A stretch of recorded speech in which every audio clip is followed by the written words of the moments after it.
Assalamualaikum warahmatullahi wabarakatuh.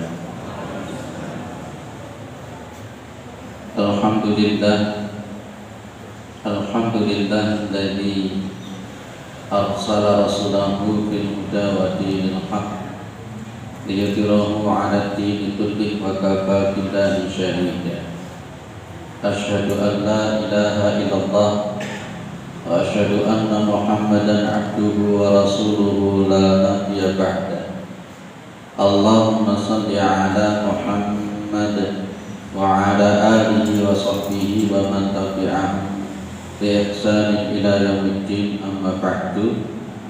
Kita bersyukur kepada Allah Subhanahu wa taala atas segala nikmat yang diberikan oleh Allah kepada kita semua, terutama sampai pada pagi hari ini kita masih diberikan kekuatan iman dan Islam. Kita masih diberikan kesehatan, kita masih diberikan kesempatan sehingga kita masih bisa melaksanakan kewajiban kita salat subuh berjamaah, yang mudah-mudahan diterima diridhoi oleh Allah Subhanahu wa taala. Dan mudah-mudahan kesempatan yang semacam ini senantiasa diberikan oleh Allah kepada kita semua sampai nanti kita menghadap kepada Allah yang tentunya dalam posisi yang husnul khatimah. Salawat salam tetap dilimpahkan kepada Rasulullah Muhammad sallallahu alaihi wasallam sebagai khatamul anbiya wal mursalin, penutup para nabi dan rasul, yang tidak ada nabi lagi sesudah Nabi Muhammad sallallahu alaihi wasallam. Bapak Ibu yang dimuliakan oleh Allah, kata-kata fitnah di dalam Al-Qur'an itu cukup banyak. Di antaranya yang paling kita kenal itu wal fitnatu asyaddu minal qatl. Dan makna fitnah itu menurut para ulama itu cukup banyak. Kalau Syekh Munajjid itu menyebut ada setidak-tidaknya 11 arti, 11 makna daripada kata-kata fitnah yang ada di dalam Al-Quran. Kita seringkali mengatakan fitnah itu lebih kejam daripada pembunuhan. Tapi kita mengartikan fitnah di situ itu berarti mengkabarkan sesuatu yang tidak sesuai dengan kenyataannya. Kamu fitnah. Jadi kalau di dalam Al-Quran kata-kata fitnah itu maknanya cukup banyak. Tadi saya katakan Syekh Munajjid menyebutkan setidak-tidaknya ada 11 arti kata fitnah dalam Al-Quran, dan tidak mungkin bisa kita bahas satu persatu 11 kata itu. Saya hanya ingin menyampaikan bahwa kata-kata fitnah ini pun juga ditaruh pada konteks zaman kita ini.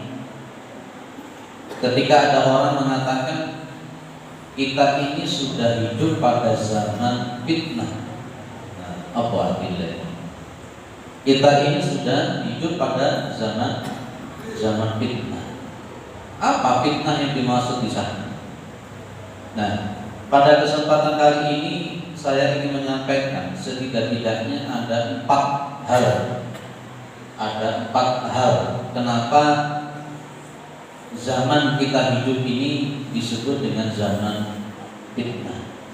Setidak-tidaknya kemudian kita paham dan akhirnya kita bisa bergerak upaya mencari solusi untuk menyelamatkan diri kita, menyelamatkan keluarga kita, menyelamatkan akidah kita dan seterusnya, sampai nantinya kita akan menghadap kepada Allah yang tentunya dalam posisi yang husnul khatimah.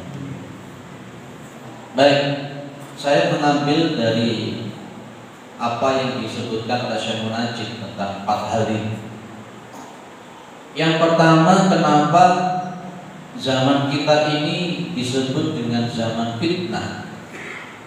Itu karena posisinya yang pertama adalah sudah semakin banyaknya syubhat-syubhat yang terjadi dan semakin mulai tersamarnya antara yang hak dan yang batil. Jenengan kan kalau ngaji tauhid di sini kan kadang tanya, Pak, ikut kiai apa dukun? ikut kiai apa dukun. Sekarang orang sudah mulai susah untuk membedakan ini kiai apa dukun saja. Yang kemudian oleh Syekh Abdul Wahid Ibni Salam Ibni Al-Badi diberikan ciri-cirinya dukun ini piye, ulama itu gimana. Itu sekarang sudah semakin seperti itu. Dan nantinya pada posisi yang pertama semacam ini akan semakin banyaknya orang-orang munafik. Ya, posisi yang pertama ini nanti akan semakin banyak tersebar orang-orang munafik di sekeliling kita. Makanya kemudian Ibnu Mas'ud itu sempat mengatakan satajiduna aqwaman, kalian nanti akan menemukan kaum yad'una ila kitabillah, mereka itu mengajak kepada Al-Qur'an, mengajak kepada kitabnya Allah, tapi apa? Wa nabaduhu wara'atuhurihim, tapi mereka itu malah justru membuang kitab-kitab Allah itu di belakang punggung-punggung mereka. Kita ingin yuapi, dengar piawai diri kita yuapi, yang diajak juga baik, tapi ternyata akan muncul itu seperti ini. Saya ceritakan kisahnya Abu Hanifah dengan seorang pemuda. Ada seorang pemuda itu yang lagi mencuri. Abu Hanifah itu lihat dari belakang, anak itu mencuri. Namanya seorang ulama besar itu yang dikedepankan itu kan husnudzon. Seorang ulama besar itu husnudzon yang didulukan. Beda dengan kita, sedikit-sedikit suudzon, sedikit-sedikit suudzon gitu. Padahal dicetak Ibu Katsir minadh-dhanni inna ba'dadh-dhanni ithmun wa la tajassasu wa la yaghtab ba'da. Ayyuhal ahadukum ayyakula lahma akhihi maitan fakaritum. Imam Hanafi ngikutin husnudzon dia. Wah, ini mungkin dia mencuri itu karena memang betul-betul kelaparan ya. Mungkin dia ini memang betul-betul kelaparan. Dilihatin dulu sama Abu Hanifah, ditutne gitu. Ternyata kemudian buah yang dia curi itu bukan untuk dimakan, tapi diberikan kepada fakir miskin. Nah, mari ditepuk sama Abu Hanifah dari belakang. Mas, sampai tadi nyolong, sampai tadi mencuri. Dia bilang iya, tapi saya itu mencuri karena Allah Subhanahu Wa Taala. Saya itu mencuri karena Allah Subhanahu Wa Taala. Loh, apa maksudnya mencuri karena Allah Subhanahu Wa Taala? Kalau ada orang subhat model begini susah. Kayak seperti orang sombong terhadap orang sombong itu sedekah. Oh, jadi sombong kayak dia itu ya bener. Tapi kemudian dia orang alim, diutik, ternyata sombong terhadap orang yang sombong itu jadi sedekah. Sedekah gimana? Dan itulah zaman fitnah itu akan muncul seperti itu. Akhirnya kemudian dia cerita sama Abu Hanifah, saya mencuri karena Allah Subhanahu Wa Taala. Hasil curian saya itu saya berikan itu kepada orang-orang fakir miskin. Saya tahu kalau orang itu berbuat dosa itu ditulis berapa? 1. Tapi kalau orang itu bersedekah, maka sedekah itu pahalanya itu dilipat gandakan sampai 700 kali lipat. Saya ridho dikasih dosa, tapi saya juga untung karena punya pahala. Loh gini loh Pak Subhat model gini loh. Iya benar ya, saya ngono Pak. Banyak. Marah korupsi, setelah korupsi 1 miliar, dia bilang loh, yang 500.000 saya sedekahkan ke fakir miskin kok, yang 500.000 itu saya pakai, loh kan? Nanti di akhir zaman itu akan banyak semakin seperti itu yang kita sebut. Makanya Syekh Al-Utsaimin menyebut di dalam Syarah Riyadhus Shalihin, menyebut bahwa fitnah yang terbesar nanti di kalangan umat itu namanya fitnah syubhat dan fitnah syahwat. Bayo penak loh.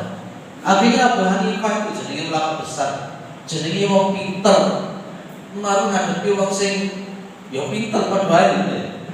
Podo-podo pinter tapi pinter piye gitu ya. Abu Hanifah cuma jawab begini, Mas. Ya, Abu Hanifah cuma jawab begini, Mas. Innallaha thayyibun la yaqbalu illa thayyiban. Sesungguhnya Gusti Allah itu maha baik dan tidak akan menerima dari hal yang baik-baik. Anak pemuda ini langsung gak bisa jawab. Itu semakin banyak orang yang pintar tapi tidak benar.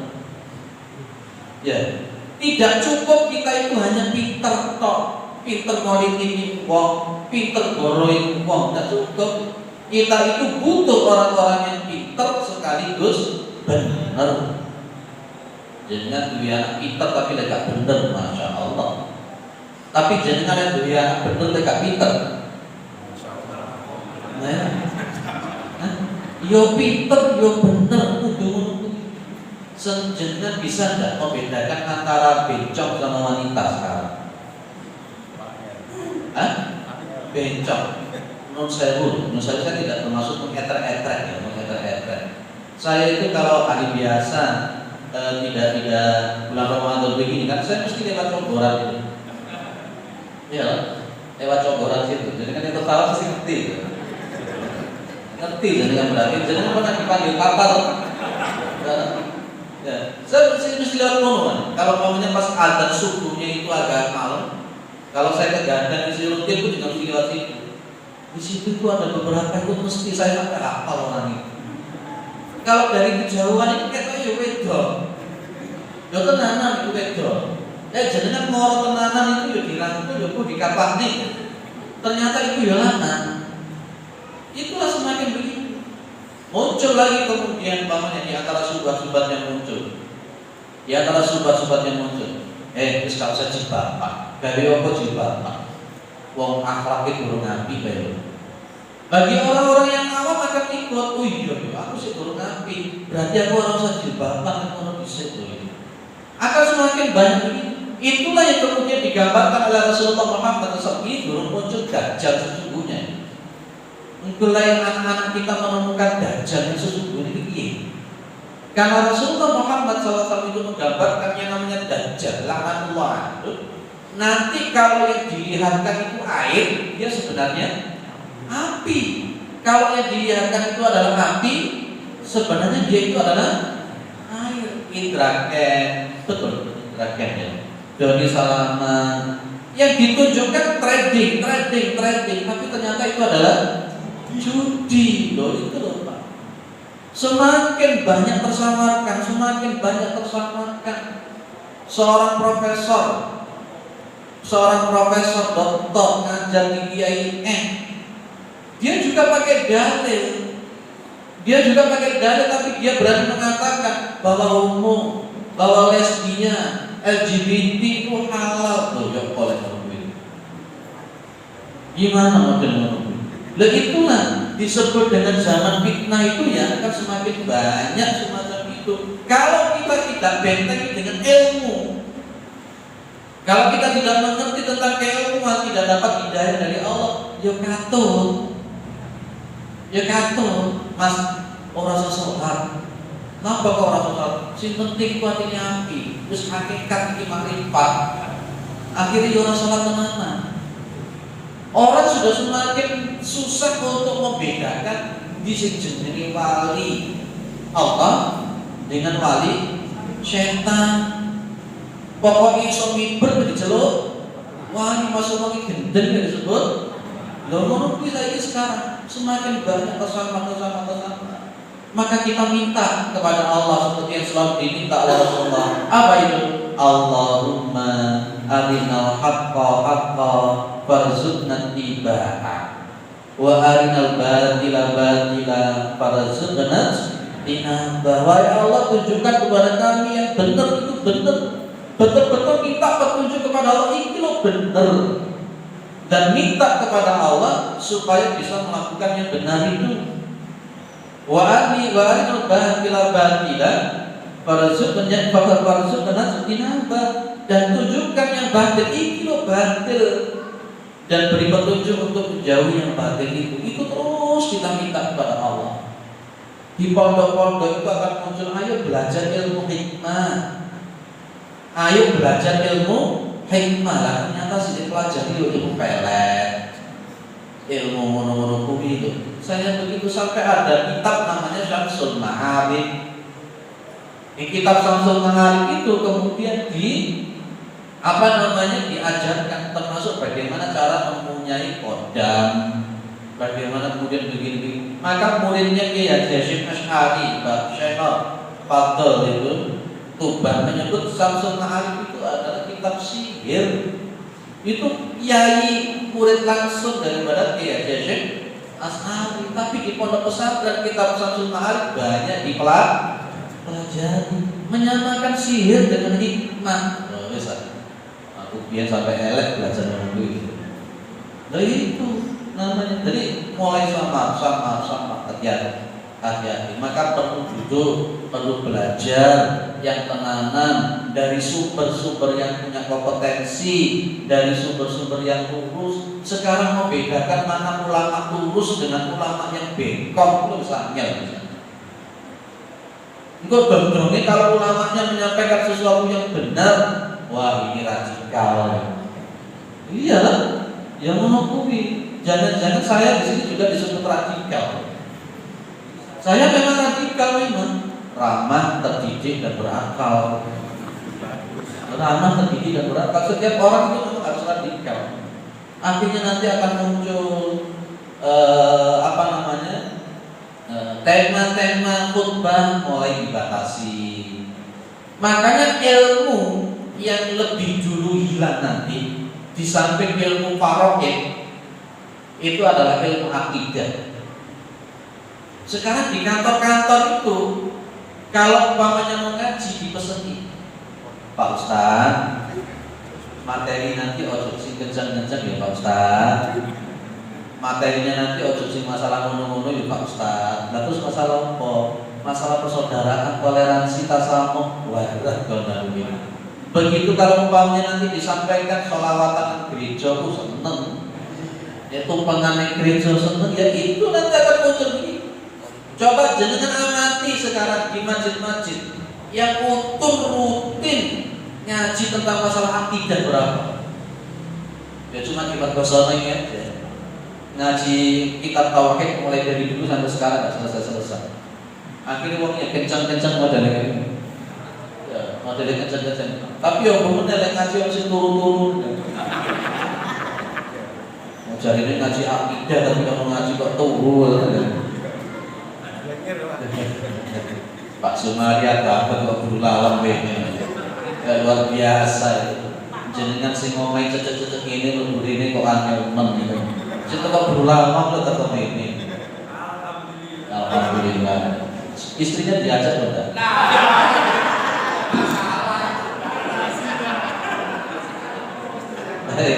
Itu yang pertama. Wes Pak. Jenengan jarang ngantuk. Ngaji kenceng yo kenceng, tapi sekali-kali ben ono guyune titik ora apa ya. Baik, yang pertama apa? Kenapa kita itu disebut dengan zaman fitnah? Karena semakin banyak syubhat-syubhat, semakin banyak bersama-sama antara hak dan yang batil.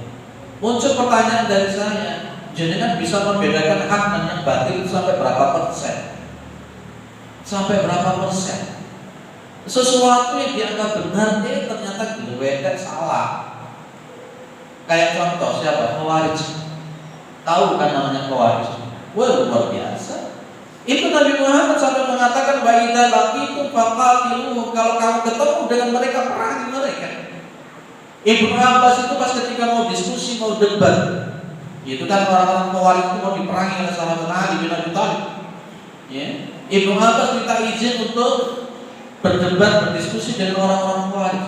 Ibnu Abbas bilang, saya itu tidak pernah menemukan kaum seperti mana ini. Wajahnya pucat-pucat. Kenapa? Melengan terus untuk sholat, untuk ibadah. Di mukanya garis-garis hitam karena saking banyaknya nangis di hadapan Allah. Lututnya tebel seperti unta, telapak tangannya tebel seperti unta karena banyaknya sujud. Dahi mereka itu kalau dalam bahasa kita mungkin ngapal. Itu kata Ibnu Abbas. Tapi kenapa Rasulullah menyuruh memerangi mereka? Suruh memerangi mereka kalau ketemu, padahal itu ahli ibadah. Itulah yang kemudian digambarkan oleh Rasulullah yang qira'una al-Qur'ana wa la yujawizu hanajirahum. Mereka itu membaca ayat Al-Qur'an tapi tidak nyampe ke kerongkongan. Baca Al-Qur'an tapi imannya mereka melesat seperti anak panah yang melesat dari busur nabi. Itu padahal ahli ibadah. Mereka pas ketika berdiskusi dengan Ibnu Abbas juga dari Al-Qur'an, tapi dibantai terus oleh Ibnu Abbas. Akhirnya dalam riwayat ada 2.000 atau 3.000 orang yang tobat. Tapi sementara yang lain tidak tobat, itu yang diperangi oleh Ali bin Abi Thalib. Ya betul bahwa Al-Qur'an, benar yang disampaikan Al-Qur'an, tapi pemahamannya tidak benar loh. Banyak orang semacam itu nanti akhirnya akan muncul yang namanya otak-atik ngaco ilmu cocokologi. Ya betul Al-Qur'an yang modelnya itu dibawa. Contoh masalah kuburan. Masalah kuburan, ada orang-orang yang minta ke kuburan, terus dianggap bla bla bla bla bla bla. Ketika ditanya salah satunya yang dipakai dalilnya kan gini, jangan kalian itu menyangka, ya, orang-orang yang mati di jalan Allah itu mereka itu mati. Mereka itu diberikan rezeki oleh Allah. Wahum yurzaqun. Wala tahsabanna alladziina qutilu fi sabilillahi amwaat bal ahya'un. Gitu kan? Mereka menganggap bahwa memang sing mati-mati di dalam jalan Allah dianggap soleh, wali, katakanlah begitu. Dianggap ini kuburan ini urip. Hidup, apa dikira kalau jadi sholat militan seperti itu, itulah yang muncul sekarang. Akhirnya tetap aku jalur mau urip kok. Loh itu sebenarnya kalau kita gaduh nih, kenapa para sahabat Rasulullah SAW tidak ada satupun ke kuburannya Nabi? Kalau mereka meyakini bahwa Nabi Muhammad di dalam kuburan masih hidup, kenapa mereka tidak lari-lari nangis-nangis di kuburannya Nabi? Tidak, karena memang dipahami oleh sahabat begitu. Loh itu loh Pak, zaman semakin edan, tapi ojo diterusnya sehingga edan orang kumanan. Jangan diteruskan. Itu clear ya? Baik. Yang nomor 2, kenapa sih zaman kita hidup ini disebut dengan zaman fitnah? Karena kesyirikan dan kekufuran itu semakin merajalela. Sesuatu yang memang nyata-nyata syirik, lah kok disebut dengan kearifan lokal ini piye? Terus Ben ngomong, resiko saya tidak diundang lagi, ya. Lah sesuatu yang memang jelas-jelas syirik loh. Ya. Tapi kemudian ayo toleransi, ayo tasamu. Ini kearifan lokal, ini budaya. Sakjane mereka itu mau mengatakan ini adalah budaya yang sudah turun-temurun datang dari nenek moyang, tapi diganti, disamarkan harus kearifan lokal. Masya Allah. Kalau yang disebut dengan budaya yang kemudian dibawa oleh nenek moyang kita, dulu sudah ada jahiliyah. Al-Quran mengatakan wa idza qila lahum muttabi'u ma anzalallahu qalu bal nattabi'u ma wajadna 'alaihi aba'ana. Jadi apabila mereka dikatakan ittabi'u ma anzalallah, ikuti dulu apa yang diturunkan oleh Allah. Apa kata mereka? Cukup bagi kami. Bal nattabi'u ma wajadna 'alaihi aba'ana. Cukup bagi kami mengikuti apa yang kami warisi daripada bapak-bapak kami, nenek-nenek moyang kami. Itu dilestarikan. Ini kan aku wong Jawa. Lihat dadi wong Jawa yang melu adate Jawa. Masya Allah. Ketoni bener tapi yo ora bener. Saya dibilang sama orang Jawa, iya saya orang Jawa. Loh, orang Jawa itu Jawa ini maksudnya didisikno Gusti Allah apa Jawa? Ayo, kita boleh ngomong. Allah, kita dahulukan Allahnya. Maka kemudian para ulama dengan tegas adatun muhkamatun malam yukhalifu syar'an. Adat budaya itu memang boleh dijadikan untuk patokan hukum, tapi apa? Malam yukhalifu syar'an, selama tidak bertentangan dengan syariat, pegang. Tapi kalau bertentangan dengan syariat, kita pilih Allahnya. Pilih Allahnya. Sebelum jenengan dilahirkan di Jawa, jenengan sudah dijanji oleh Allah, alastu birabbikum. Itu loh, Masya Allah itu. Apalagi kita ini harus, orang kita ini di Indonesia, ya Islamnya itu Islam Indonesia. Iya, maksudnya Islam Indonesia. Nanti datang ke Lebanon, Islamnya harus Islam Lebanon loh. Iya, maksudnya ini semakin muncul begitu, akan semakin banyak. Di zaman fitnah itu akan semakin banyak kesyirikan. Orang semakin tidak paham ini syirik atau tidak. Contoh, ini beberapa kali tak sampaikan di sini, Ben. Namanya tiarah tatayur itu kan menggejala. Kata ninggani yo, kuat diji, jenengan kata rapi, kata rapi. Anak sampean sing kata rapi. Itu Pak Sumari sing rapi meneh. Nah, mumpung kamu ucul nih. Mau nikahkan anak itu loh. Lamar dulu kok, ayo nang pinter. Saya mikir ayo nang pinter, pinternya di kira-kira. Hah? Ayo nang pinter, apa maksudnya wong pinter? Oh itu lo kata rabi, kok berarti hitung-hitung dhisik. Oh maksudnya wong pinter itu berarti dukun ta. Kate ngomong dukun iki ora wani diganti wong. Lah ngakoni kabeh. Mari ngono diitung anake sampean piro mentune 18. Mantune sampean mentune piro gak usah takono dhisik. Ambek lain-laine iku bulane opo. Oh anakku itu mentune 18. Laire itu Jumat Wage.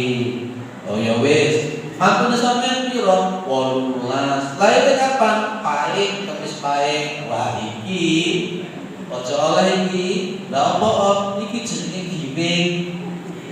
Iki jenenge gibing. Lek 18 musuh 18 tabrakan. Golek tabrakan kok gelut.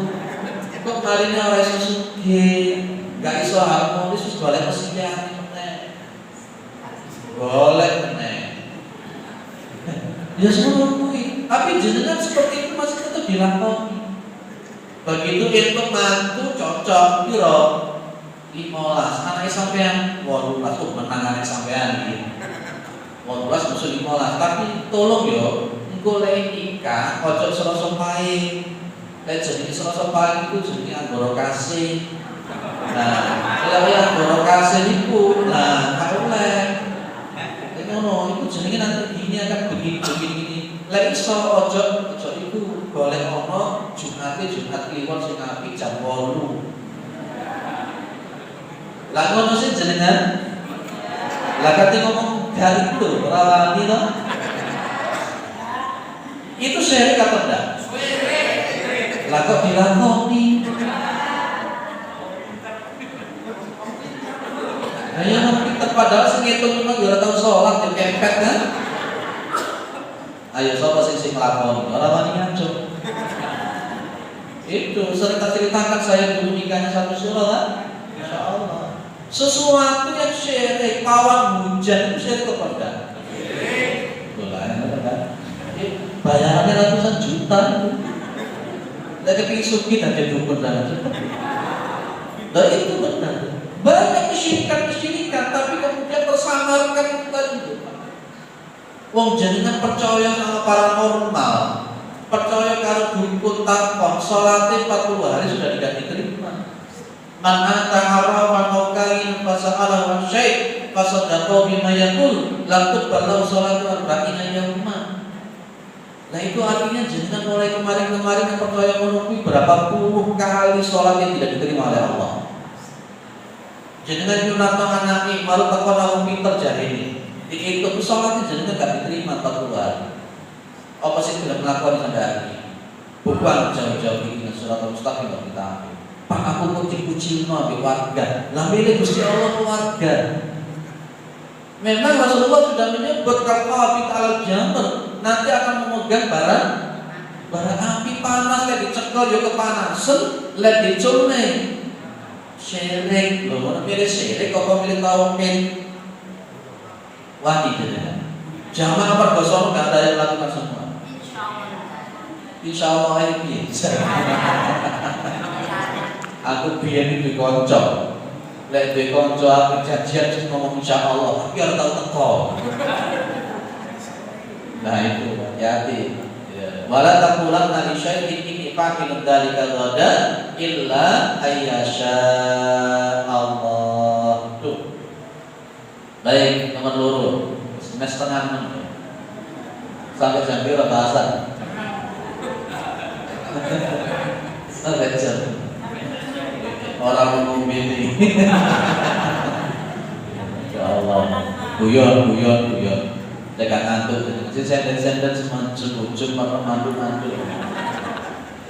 Baik, nomor 2. Kenapa disebut dengan zaman fitnah? Karena semakin banyak tersebar kesyirikan, kemusyrikan, kekufuran. Orang semakin tidak lebih.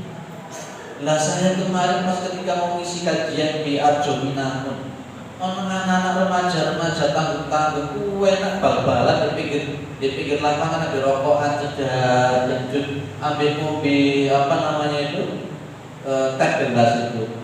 Saya mikir inilah zaman fitnah.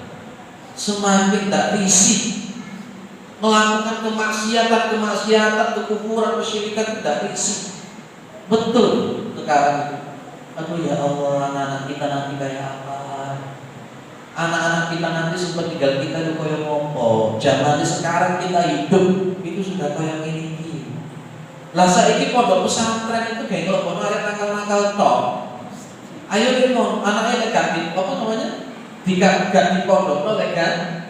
Gak nakal, akhir nanti di pondok juga arek nakal-nakal tok gimana? Ya sekarang jadi begitu loh sekarang. Masya Allah, la ilaha illallah. Di pondok no yang jadi nakal, apa mana tidak? Dari pondok kan. Ono kiai merkosa santri 14 sampai meteng kabeh. Lo teman-teman itu di Bandung ya? Di Bandung, dan dia itu mau dihukum mati. Pas ketika mau dihukum mati lah kok dibelani. Katanya itu tidak sesuai dengan hak asasi manusia. Loh ya pengen jawab, ketika 14 orang itu sudah hamil semua, memang mereka hamil semua mereka, melahirkan anak semua, lalu nanti anak-anak ini piye? Apakah itu jauh lebih daripada pelanggaran HAM yang sesungguhnya? Dihukum mati tidak oleh, loh ya Allah. Ya jadi itu dipancung, koruptor itu dipancung. Itu ya, Masya Allah. Lihat, gila belajar politik. Nomor 3. Kenapa kita itu disebut dengan zaman fitnah? Karena nanti kita itu akan semakin menghadapi ujian dan musibah. Akan semakin banyak ujian yang menimpa kita. Ahasiban nasu ayatraku ayaqulu amanna wa hum la yuftanun. Apakah manusia itu mereka itu akan dibiarkan begitu saja sementara mereka mengatakan saya beriman, kemudian mereka itu tidak diuji oleh Allah Subhanahu wa taala. Disebut dengan zaman fitnah di antaranya orang-orang yang berpegang kepada kebenaran itu akan semakin mendapatkan ujian yang berat. Ya. Kalau nanti hidup jenengan itu pada zaman fitnah seperti sekarang dan jenengan itu berpegang teguh kepada Al-Quran dan Sunnah, maka ujian yang menimpa jenengan pun juga akan semakin berat. Siap-siap saja. Ibaratnya nanti pohon pring, pohon bambu, semakin kuat jenengan berpegang kepada Al-Quran dan Sunnah, akan semakin dikuyok-kuyok, akan semakin dikriminalisasi, akan semakin ditaklid namanya. Ada talqib, ada taklid. Kalau kita semakin berpegang teguh kepada kebenaran, akan ditalqib. Talqib itu diberikan gelar lakop. Gelarnya apa? Wih, jenggoten iki kowe radikal. Apa? PKC. Lah, itu termasuk dikasih PKC dan sebagainya. Itu semakin kuat kita berpegang teguh. Ketika kita berpegang teguh kepada Al-Quran dan Sunnah, kita hidup di zaman fitnah ini, kita akan semakin diberikan gelar-gelar yang buruk, akan semakin dikuyok-kuyok. Imam Ahmad bin Hanbal sampai masuk penjara berulang kali. Imam Asy-Syafi'i sampai masuk ke penjara berulang kali. Masya Allah. Para ulama-ulama terdahulu, Masya Allah, semakin banyak mereka itu dikuyok-kuyok. Terutama pada zaman itu ada Hajjaj bin Yusuf. Dan nanti jadi orang gumun. Ketika kita hidup seperti sekarang itu gak usah gumun. Ya itu memang sudah saatnya zaman fitnah. Jangan itu memang hidup di zaman fitnah. Dong-dongin nanti di situ akan semakin kelihatan. Wong sing tenanan iman ora apa munafik itu semakin kelihatan. Iki munafik, ini mukmin semakin ketok. Di sing ngatok, ambil sing orang ngatok itu ketok nanti. Dan itu akan seperti itu terus. Akan semakin itu terus. Dan itu akan terus berulang semakin kuat. Dan itu Rasulullah sudah menyebut bahwa badal Islamu ghariban sayaudu ghariban kama bada'a.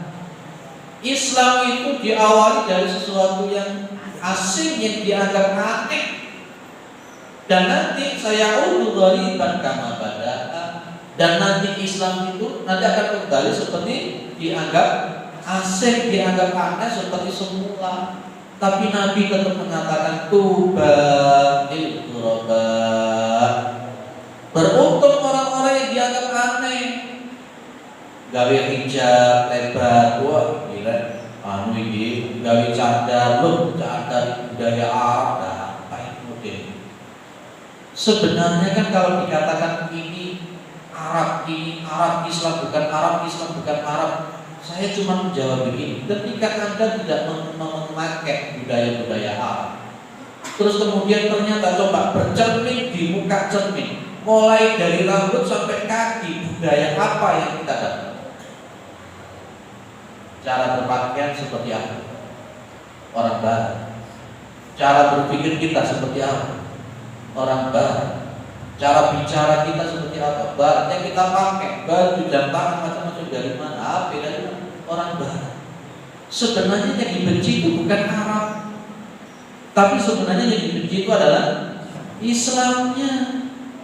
Jangan bilang itu Arab itu penjajah. Londo itu yang penjajah. Barat itu yang penjajah. Masa sih kita kemudian apa salah kemudian kita itu memakai budaya yang sementara budaya itu baik. Wong mereka saja memakai budaya-budaya Barat, gak ada yang berkoar-koar, ya kan? Tapi kenapa pas ketika kita menggunakan budaya Arab yang baik, kalau menurut mereka itu disebut budaya, kenapa tidak berkoar? Kenapa malah berkoar-koar? Seharusnya kan seimbang. Mana budaya Indonesia yang sesungguhnya kan begitu seharusnya. Sebenarnya bukan benci Arabnya, tapi benci Islam. Itulah yang saya ingat dengan hadisnya Nabi Muhammad SAW. Yushiku bikumul umam antada'a alaikum kama tada'a al-aqlata ila qas'atiha. Hampir nanti semua umat itu akan bersatu. Antada'a alaikum kama antada'a al-aqlata ila qas'atiha. Qas'ah itu kan semacam mangkok piring. Jadi semua umat akan menghantam umat Islam. Semua umat bersatu bersekutu seperti perang Ahzab itu untuk menghancurkan Islam. Sampai para sahabat bilang, wa min illatin nahnu yawma idzin ya Rasulullah, apakah jumlah kami itu cuma sedikit? Nabi bilang, bal antum yawma idzin katsir, jumlah kalian itu semakin banyak. Jumlah kalian itu banyak. Bal antum yawma idzin katsir. Tapi apa? Walakin antum kan bertanya, saya banyaknya kalian itu kayak seperti buih yang ada di laut ini. Umat Islam banyak, wong Islam yang tapi dipermainkan. dengan program-program mereka, dengan dana mereka yang begitu luar biasa, dimunculkan subhat itu. Akhirnya pada konteksnya muncul yang nomor 4. Kenapa kita itu disebut dengan zaman fitnah? Ya, zaman fitnah. Kenapa kita disebut sebagai zaman fitnah nomor 4? Nanti akan semakin banyak perselisihan dan pertengkaran. Podo-podo Islam digelut itu di antara. Tapi saya memahami ada memang dari internal umat Islam yang tidak bisa untuk menerima perbedaan. Tapi ada juga dari faktor ekstern, ya benar ekstern. Faktor dari luar itu kalau kita sebut dengan by design. Memang nanti akan didesain betul supaya umat Islam itu gerung. Akan semacam itu terus. Mereka akan dibayar. Mereka punya dana yang besar, mereka dibayar. Saya punya jamaah yang mantan polisi. Saya itu suatu ketok mengimplementasi. Dia bilang dia punya saudara. Ya, dia punya saudara, punya teman yang berkawan dengan orang-orang yang ada di hutan kayu. Pernah dengar kan? Hutan kayu itu tempatnya, sarangnya, campnya orang-orang liberal. Kajian hutan kayu, termasuk para Madinah. Nah, itu termasuk ada kajian-kajian para Madinah yang didukung oleh dulu Pak yang sudah meninggal, sudah saya sebutkan kajian sudah meninggal. Itu kenal dengan orang yang liberal yang seringkali memberikan kekacauan dengan statement-statement yang seperti statement yang mungkin pernah kita dengar. Dia bilang Gusti Allah kayak Batman, kayak Superman, sama seperti itu juga. Dia juga tidak percaya dengan dikumpulkannya tongkat itu kemudian lautan bisa terbelah. Dia tidak percaya. Ada sebagian orang pas ketika ditanya sama itu bahwa Jomono, sama itu ya Islam, sama itu ya Islam. Sama Jomono jenderal Islam untuk gue. Jawabannya, kalau saya itu masih butuh duit, saya masih butuh uang. Nanti kalau uang saya sudah cukup, saya akan tobat berhenti. Artinya ada by design. Nanti akan ada muncul oknum-oknum yang memberikan itu statement-statement untuk supaya negara ini kacau, supaya umat Islam ini kacau. Nanti pas ketika umat Islam sudah dipecah belah, enak sudah natanya. Coba jangan amati. Itu nantinya kemudian muncul ulama su seperti Balkan bin Baura itu. Dulu pernah saya sampaikan ini kan, Rasulullah menyebut ulama uhum syabun nasi min tahti adibis sana wa min indi takhruju al-fitnah. Ulama-ulamanya umat Islam itu adalah sejelek-jeleknya manusia yang hidup di bawah kolong langit ini. Wa min indi takhruju al-fitnah. Justru dari ulama-ulama tersebut akan muncul fitnah-fitnah. Mereka diambil, diberikan uang, dikasih beasiswa belajar Islam. Tapi belajar Islamnya bukan di Arab, belajar Islamnya di Amerika, belajar Islamnya di Inggris, belajar Islamnya di Portugis. Pulang mereka jadi orientalis. Mereka dapat uang setiap bulan, digaji. Itu muncul begitu. Akhirnya muncul kekacauan. Jenengan paham Ahmadiyah itu yang membuat siapa? Inggris. Ahmadiyah. Jenengan paham yang membuat Syiah itu siapa? Yahudi. Jenengan tahu siapa yang membentuk ingkar sunnah yang ada di Indonesia? Orang Jerman, bule, kafir. Jenengan tahu siapa yang membentuk agama Bahai? Itu orang-orang Yahudi di India, sinkretisme. Jadi yang membentuk itu adalah orang-orang luar, orang-orang kafir menciptakan agama sepalan di Indonesia. Siapa yang menciptakan Islam sejati di Indonesia itu Jawa ini? Siapa yang menciptakan Darmo Gandul yang ada di Indonesia itu? Semuanya itu by design yang banyak. Kita yang tidak mengerti ilmunya, yo melu. Pikir-pikir kesel, yang penting tirakat, atine wis sapi, wis ora usah akeh maca Quran. Kok malah salah paham kalau Al-Quran dadi kafir awake dhewe. Ono selawatan model ngono. Lah itu clear wis mari gak usah akeh aku ngomong mulai saat berapa kita bisa. Wes cukup, ayo dialog, diskusi. Mungkin ada yang mau menambahkan. Kalau tidak ada ya alhamdulillah.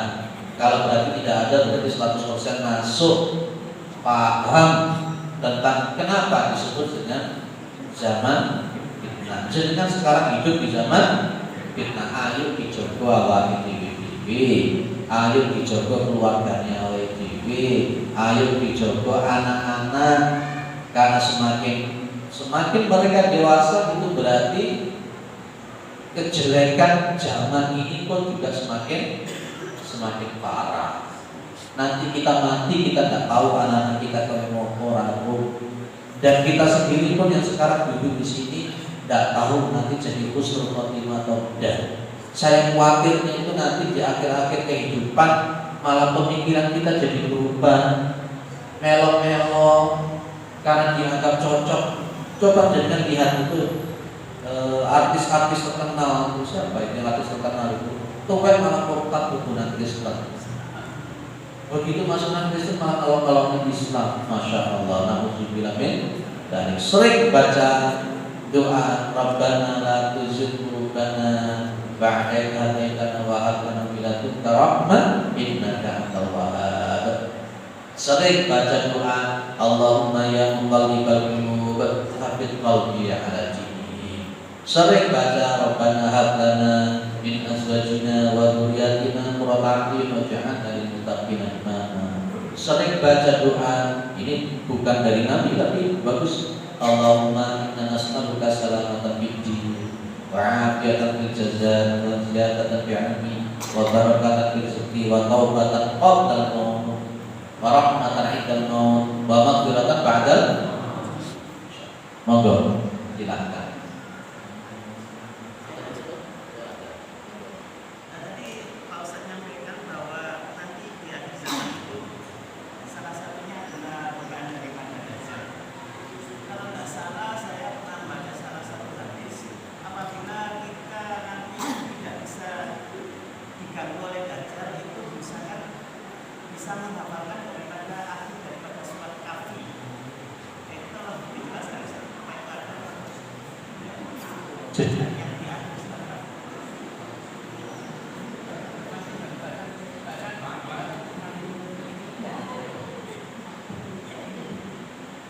Itu kita tidak boleh memahami secara tekstual saja. Akhirnya mari ngono ora sinau, ora belajar, gak memperdalam akidah. Terus pokoknya maca akhir surat Kahfi menurut Islam kalau terjajah. Pemahaman bulan itu hanya supaya itu adalah upaya dalam konteks Tuhan saja. Tapi yang paling pokok, yang paling penting kita mengkantar daripada Dajjal. Karena memang nanti kita bisa paham kenapa Dajjal itu begitu berbahaya. Wong Kanjeng Nabi saja sebelum salat selalu membaca Allahumma inni a'udzubika min 'adzabi jahannam wa min 'adzabil qabr wa min fitnatil mahya wal mamati wa min syarri fitnatil masiihid. Lah saiki Dajjal durung metu wis koyo ngene. Ya, Dajjal durung metu koyo ngene iki. Apa maneh oleh Dajjal metu tenanan piye? Jadi saya memahami teks-teks hadis itu kadang-kadang perlu untuk pemahaman secara kontekstual. Oke lah, kita umpamanya kalau memang hadis itu sahih, kita terima hadis itu, ya, kita terima hadis itu, kita membaca akhir-akhir surat Kahfi, dan itu sebagai sebuah bentuk doa, bukan sebagai bentuk jaminan kita selamat dari Dajjal. Yang mau kita tahu sholat, tapi begitu mau akhir surat Al-Kahfi, orang aduh. Orangnya tidak ngerti apa itu syirik. Orang itu tidak ngerti apa itu masalah akidah, tapi begitu neter baca surat Al-Kahfi, orang aduh. Itu saya memahami secara kontekstual semacam ini. Jadi yang dimaksud adalah Rasulullah adalah bagaimana kita membaca akhir-akhir surah Al-Kahfi itu dan kemudian kita belajar bagaimana sebenarnya Dajjal yang sesungguhnya, dan kemudian kita berikhtiar untuk bisa menghindari daripada fitnah-fitnah semacam itu. Ya semacam ini ikhtiar yang kita lakukan. Ini seperti ini kan di antara ikhtiar yang kita lakukan supaya akidah kita semakin kuat, pemahamannya semakin kuat, gitu. Baik. Ada yang lain? Gimana? Bapak, bisa duduk ke bisa. Terima kasih. Perlu diketahui bahwa saja di negara kita itu kan demokrasi di mana mayoritas yang menang.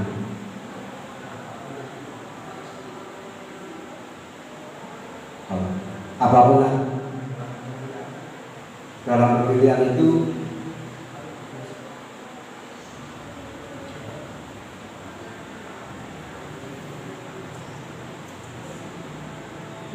kalau diteruskan begini, ditarik garis lurus, lama-lama kita yang mayoritas muslim akan kalah dengan yang minoritas. Tapi di balik itu di Inggris sendiri perkembangan Islam luar biasa. Tapi kita tidak jauh-jauh di negara sendiri ini. Kalau memang itu terjadi tidak sesuai undang-undang, akan diberlakukan pemilihan, ada perpanjangan, bukan perpendekan. Lalu sikap kita itu harus bagaimana selaku yang mayoritas? Terima kasih. Salah politik. Berarti yang ditanyakan itu tentang perpanjangan periode kepemimpinan. Yang ditanyakan itu. Terus sikap kita gimana? Kalau saya begini Pak, bahwa sebenarnya yang sudah diputuskan oleh pemerintah yang asli, termasuk Undang-Undang Dasar 45 yang sudah didok itu kan sampai hari ini itu kan sebenarnya kan cukup buat periode.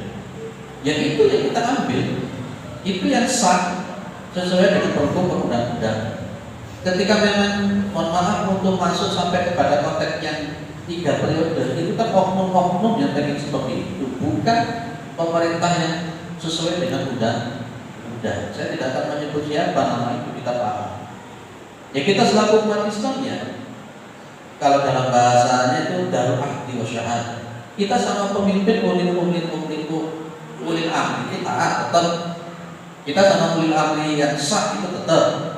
Dan Rasulullah Muhammad SAW juga menyebutkan kita wajib untuk mendukung pemerintah yang sah. Tetap itu posisinya tetap. Lah justru di sini kan ada hadis an-nasihah, termasuk di situ ada li'aimatil muslim. Kalau saya tetap ya sesuai dengan undang-undang. Pemerintah itu tidak hanya pada konteks pemerintahannya sekarang. Sebelumnya juga ada pemerintah, termasuk pada konteks Piagam Jakarta semacam itu dan seterusnya. Kalau memang 2 periode ya wes 2 periode. Sebenarnya 3 periode itu kan karena ada unsur-unsur tertentu. Yang kemarin para mahasiswa turun ke jalan itu untuk semacam itu. Saya sebagai orang Islam bukan menentangnya pemerintah yang sah, bukan, tapi ingin meluruskan kembali ini undang-undang yang sesungguhnya itu saja. Begitu.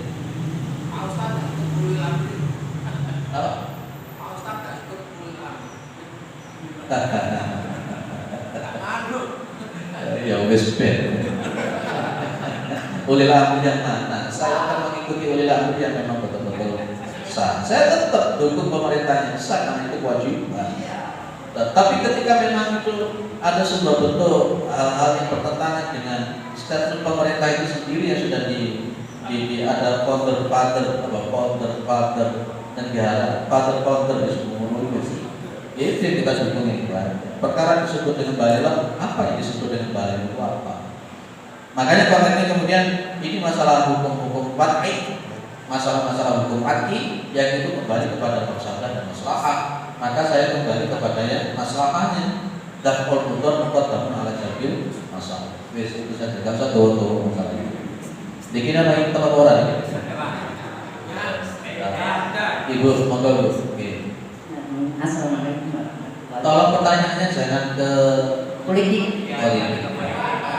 Gak usah. Ya, Siapa? begini Ustaz, bahwa uswatun hasanah adalah Nabi Muhammad SAW dan agama ini sudah sempurna.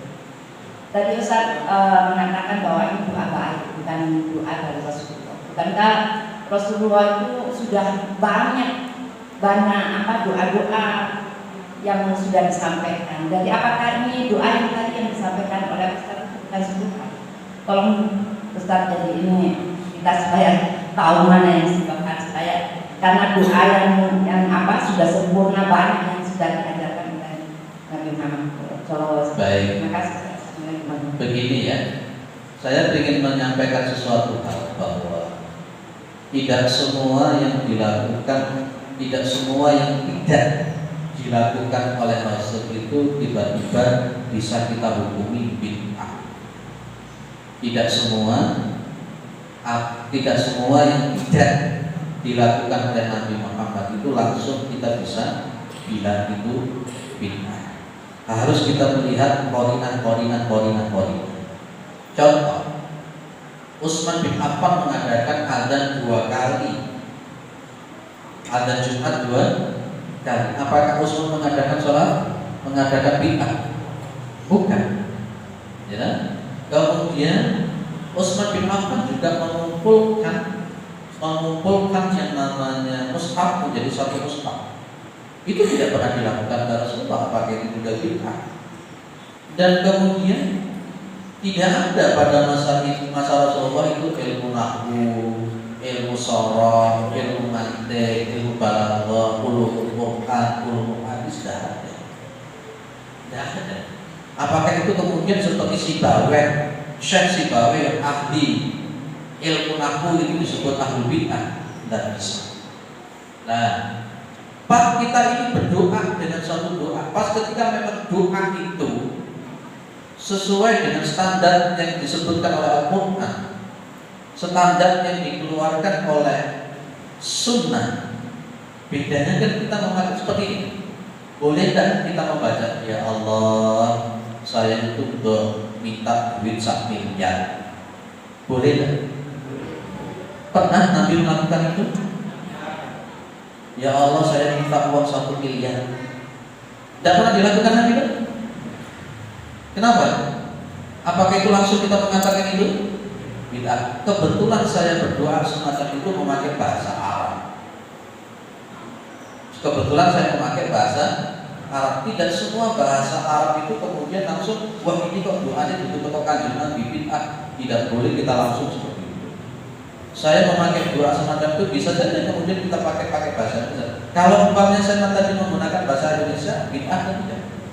Ya. Maka di situ ada korinat tertentu dan kemudian kita menggabungkan. Contoh lagi, pernah tidak Rasulullah Muhammad SAW itu menggabungkan 2 iftitah dalam salat? Pernah? Tidak pernah. Tapi Imam Syafi'i menggabungkan atau tidak? Itu apa berani kita mengatakan Imam Syafi'i itu ada bid'ah? Tidak. Imam Syafi'i menggabung kabira wa alhamdulillah kabira wa subhanallah itu kata wasilah, itu kan satu iftitah. Jadi kapan kita bisa mengatakan bid'ah dolalah? Kapan kita bisa mengatakan itu bukan bid'ah tetapi sekedar sebuah permintaan, tapi dengan menggunakan bahasa Arab. Makanya tadi saya bilang ini bukan dari Nabi, tapi redaksinya itu memakai bahasa Arab. Itu saja. Jadi tidak semua, tapi tetap patokannya dalam konteks sesuatu yang bersifat tauqifiyah, kita juga harus berpatok kepada Rasulullah Muhammad SAW. Jadi itu doa menggabungkan dari sekian banyak doa, kemudian dirangkai dengan secara teratur. Itu pada hakikatnya sudah tampil. Baik. Ismali. Oke Pak. Oke. Memang pertanyaan saya tadi sesuai dengan mengenai bid'ah. bertanya, yang dikatakan bid'ah itu yang bagaimana? Jadi biar kita itu tahu. Baik, nomor ya. Ada seorang yang naik taksi, kemudian pas ketika naik taksi itu sang sopir ini kemudian ada telepon, dia ngangkat HP. Begitu dia ngangkat HP, orang ini langsung hadir bid'ah, dolal. Dan setiap kali mau melakukan harus bid'ah, ini bid'ah. Akhirnya kemudian saya suruh taksi, cek kan, sama keluar aja dari taksi. Taksi ini juga bid'ah. Benar kan? Jadi bid'ah itu kan sebuah bentuk masdar dari kata-kata bada'ah. Dulu kita pernah belajar namanya badi'un. Di Asmaul Husna itu ada sifat Allah namanya Badi'. Makanya biasanya jenengan itu nanti kiritan kadang-kadang ada saudara-saudara kita yang kiritan itu ya Badi. Itu tuh gimana maksudnya begitu ya? Bada'ah itu artinya mengadakan sesuatu yang sebelumnya tidak ada contohnya. Itu bada'ah yang kemudian menjadi bid'ah. Sehingga secara bahasa namanya bid'ah itu sesuatu yang dilakukan yang sebelumnya tidak ada contohnya sama sekali. Itu secara bahasa linguistik namanya bid'ah. Jadi kan pakai celana itu bid'ah. Jadi kan pakai apa namanya? Naik sepeda, HP itu bid'ah semua. Jadi kan pakai karpet bid'ah semua. Itu bid'ah. Tapi di dalam kaidah usul fikih yang disebut dengan bid'ah itu bukan itu masalahnya, bukan itu. Ya, maka yang dimaksud konteksnya bid'ah itu adalah bid'ah yang berkenaan dengan masalah ibadah. Makanya kemudian para ulama memberikan patokan al-aslu fil ibadati at-tahrim. Hukum asal daripada melakukan peribadatan itu hukum yang haram. Atau di dalam kaidah yang lain disebutkan al-aslu fil ibadati atau hukum asal daripada melakukan ibadah itu adalah menunggu dalil yang orang. Nah, itu peribadatan. Jangan sholat 5 waktu. Lah jenenge sholat 5 waktu itu lek dhuwur iki apa? Ojo didadekno 5. Ojo didadekno 3. Pas ketika dzikir sesudah sholat itu Rasulullah itu ya sir. Kalau umpamanya pada zaman Rasul di riwayat Bukhari itu ada kenceng suara sir dzikir itu bukan pada konteks untuk yang lain tapi untuk ditaklim saja. Nah itu loh, jadi masalah ibadah. Jadi masalah ibadah kalau selain ibadah itu namanya bukan bid'ah. Kalau dikatakan kalau tidak bisa membagi antara duniawi dan ibadah itu, wah kita hidup ya susah. Bingung kita kalau ini bid'ah, ini bid'ah. Gawe jantangan itu yo bid'ah, kok akhirnya malah ngono. Jadi masalah itu. Maka konteksnya dalam kata tauqifiyah peribadatan dari Rasulullah ndak nglakoni yo wis gak usah dilakoni. Ono wong mati. Lah ono wong mati yo wis apa? Apa itu? Mematikan, mengkafani, menolak kubur ya wis. Nek ngono ta wis. Iku namanya ibadah tauqifiyah. Saklebihe iku jenenge. Ya wis. Paham kan? Tapi orangnya ya karena dianggap sudah menjadi dan lalu itu padahal ya kitab Qiyamat Talibin ya jelas, di kitab Fathul Mu'in ya jelas, di kitabnya Mbah Sholeh Darat ya jelas, di muktamar pertama ya jelas. Apa tadi? Imam Syafi'i juga jelas. Tapi kalau tidak melakukan katanya begini-begini kemudian diputar-putar, itulah jangan fitnah. Sesuatu yang hak diputar-putar akhirnya jadi Itu Pak, itu namanya bid'ah, itu begitu. Ya, clear ya?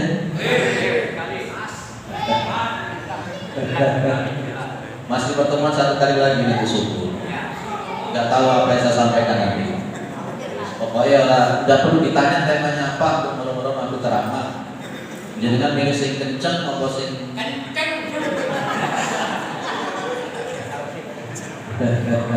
ngaji sing ya wes, pokoknya aku lagi umpamanya di konten ngaji masalah politik wes, ada pertanyaan masalah politik saya no dulu sebentar. Jadi kemaslahatan dulu, bukan berarti tidak mau. Ya, dia dipending dulu. Ini demi kemaslahatan. Apalagi kemudian kajian itu kemudian mengolok-olok pada konteks pemerintahan yang sah, kita pending dulu. Ya, kita belajar tauhid sih kuat, belajar tauhid sih kencang, dan nanti Pak Insya Allah kalau tauhid itu kuat nanti akan nyampe kepada sesuatu hal yang lain. Makanya di sini di Merbasono ini anggar ngaji kok mesti yang saya kaitkan tauhid. Fatul Majid itu kata, Masailul Jahiliyah kata. Sekarang masih separuh untuk Asmaul Husna. Terus kemarin ngasih tauhid mana? Kita apa lagi kira-kira? Mudah-mudahan bermanfaat, mudah-mudahan kita adalah orang-orang yang husnul khatimah. Mudah-mudahan kita dimasukkan dalam surganya Allah Subhanahu wa taala. Mudah-mudahan anak-anak kita, keturunan kita semuanya adalah ahli Al-Qur'an, ahli kebaikan, anak-anak keturunan yang saleh dan salihah. Keluarga kita juga keluarga yang sakinah mawaddah warahmah. Mudah-mudahan umur kita diberkahi oleh Allah, rezeki kita dilancarkan diberkahi oleh Allah. Dan mudah-mudahan negara kita NKRI, negara Republik Indonesia kita ini adalah negara yang baldatun thayyibun wa rahmatun. Subhanakallahumma wa bihamdika, asyhadu an la ilaha illa anta, astaghfiruka wa atubu ilaik. Assalamualaikum warahmatullahi wabarakatuh.